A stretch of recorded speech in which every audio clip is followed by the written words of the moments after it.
Hey guys, what's up? My name is Ginger Senpai and welcome to the channel. This is the start of me uploading more music content to the channel to teach you guys how to play certain songs. Originally this was going to be in the format of us learning together, but that was taking a bit too long and I don't know how to format it properly where it can make a decent video. So I'm just going to be teaching you this time around. Today we're going to be going over the song Circles by Malone. I am kind of cheating in this lesson. I'm going to be teaching you with the slight help of UltimateGuitar.com. It's just kind of helps me keep track of the list of chords I need to teach you guys. The link for this page will be in the description below, along with some of my other channels and friends' channels as well. So the first chord and potentially the most important chord is the C major 7. The C major 7 consists of your ring finger being on the 3rd fret of A, and then your middle finger being on the 2nd fret of D. Pretty easy, I know. It's just good enough chord. Sounds like this. Already, you can hear the Post Malone coming out of my guitar as we speak. Mind you, it's 4:54 in the morning. I got home from work not that long ago, maybe about an hour ago. I'm very tired, so I'm trying to trek through this pretty quickly. So it's kind of played like this. The strumming pattern is something I just felt out for myself. I don't typically like teaching strumming patterns just because it kind of takes away some of the creative freedom of you learning in your own way, I suppose, is the best way I can word it. After that is the F major 7, which is a pretty easy one as well. If you can make a C chord, you're doing pretty well. The F major 7 consists of you putting your index finger on the 1st fret of B, your middle finger on the 2nd fret of G, and then your ring finger on the 3rd fret of D. Now, you don't have to use my exact fingers that I'm using, because how do you have my fingers? As long as you're covering the frets in any way you can, you're more than okay. You can really use whatever finger arrangement works best for you. If you want to throw your pinky in there, I don't care. Thumb, you're sure. So together it sounds kind of like this.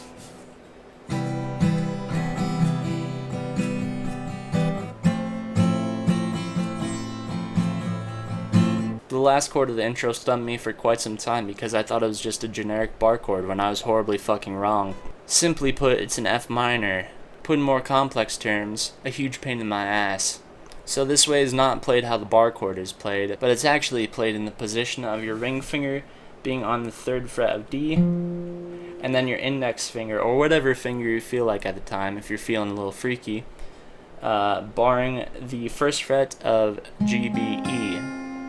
This one's still a bit awkward for me to play, but you'll work it out. So all together we have something kind of like this.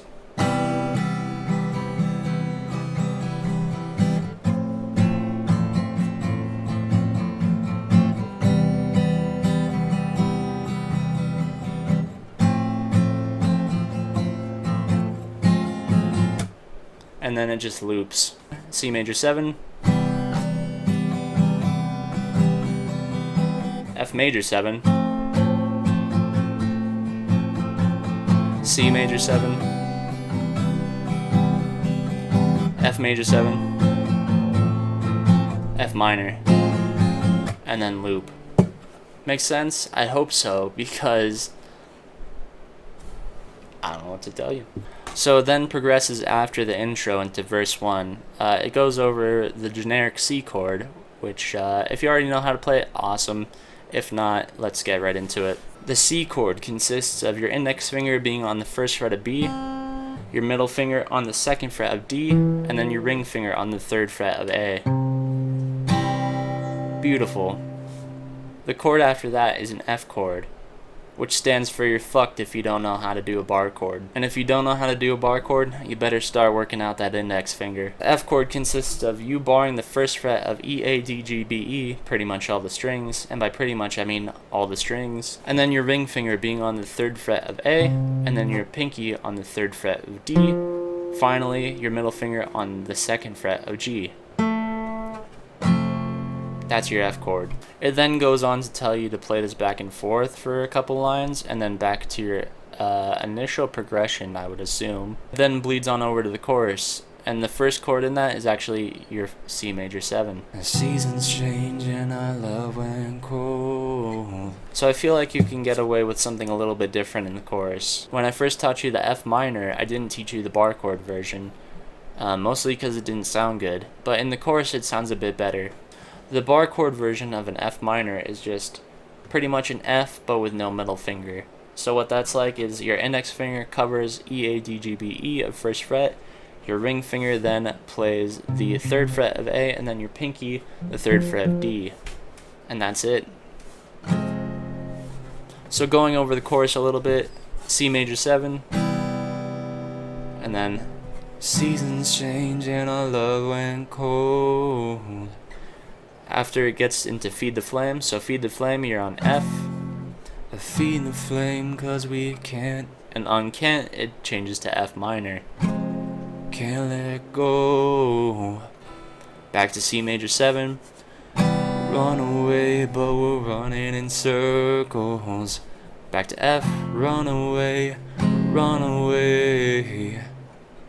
And then it kind of proceeds like that. So our last chord, which comes up in a very specific scenario, is the C/B. I don't know how to pronounce this chord, but we'll call it CB.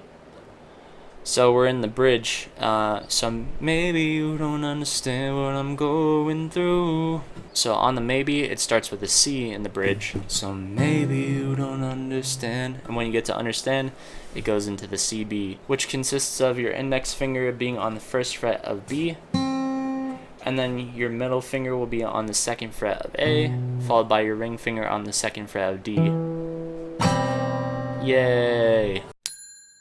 Make up your mind, tell me what are you gonna do? It's only me, let it go. Alright, so now we've gone over all the chords. Let's find out how to play the bass riff.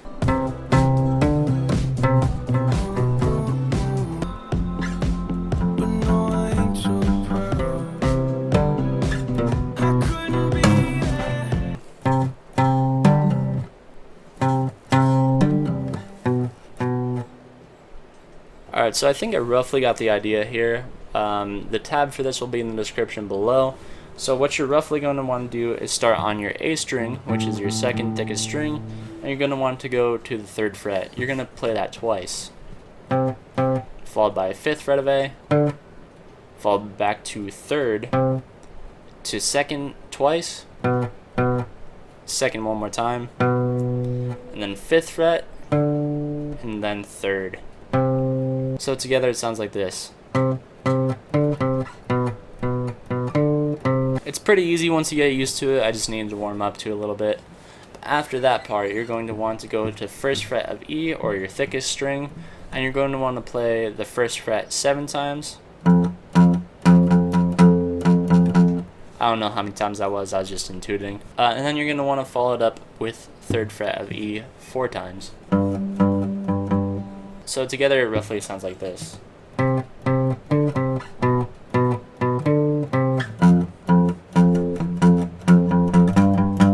then it just kind of loops back over again. So in the outro it has this part right here. I'm not really sure where that comes into play exactly and what it's supposed to sound like. So it says play a 3rd fret of A 8 times.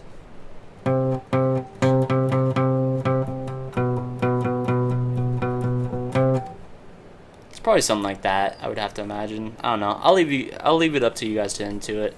Alright, well that's gonna do it for me, guys. I just want to thank you guys so much for watching. I'm not gonna lie to you guys, I'm very tired. I'm sorry if this wasn't the best video ever, or the most in-depth. But yeah, I've just been exhausted lately. So thank you guys for watching. If you want, check out the rest of the channel. In the description there's links to not just my other channels, but friends' channels as well. Anyways, I'll see you guys later. Peace.